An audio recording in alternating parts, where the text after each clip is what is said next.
Jean-Pierre Bemba is to be sentenced by the International Criminal Court for crimes against humanity and war crimes.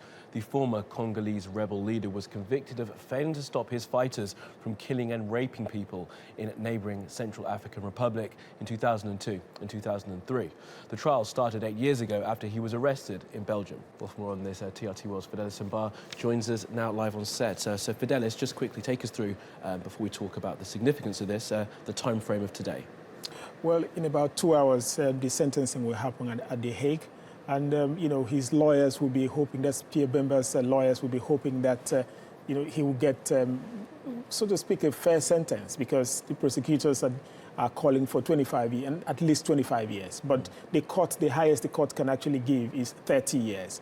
And out of that 30, they will have to deduct the 8 years that he's been, kept in detention. So if they give the 30, which is more like the maximum, he will be getting like 22 years. But not forgetting the fact that, the court can also decide that, if the case is more like of extreme gravity, of the crime committed, they can now extend it to a life imprisonment. Wow, so it could be very serious for him. Just take us through then why this is such a high-profile and important case right now for the ICC. Well, since 2002, the ICC has only convicted 2 people, sentenced 2 people. And, they were just giving what's termed to be more like light sentences because they were jailed for 14 and 12 years. And that was incidentally also from the same region.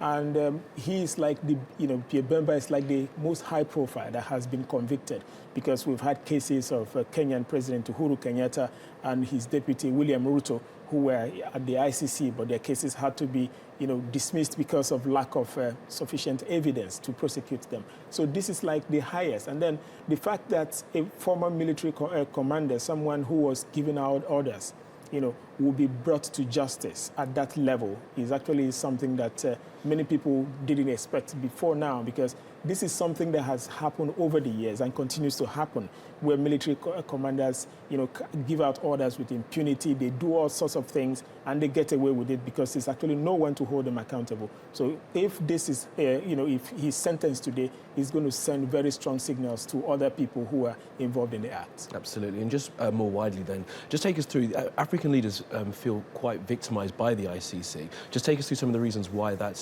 has been the case up to this point.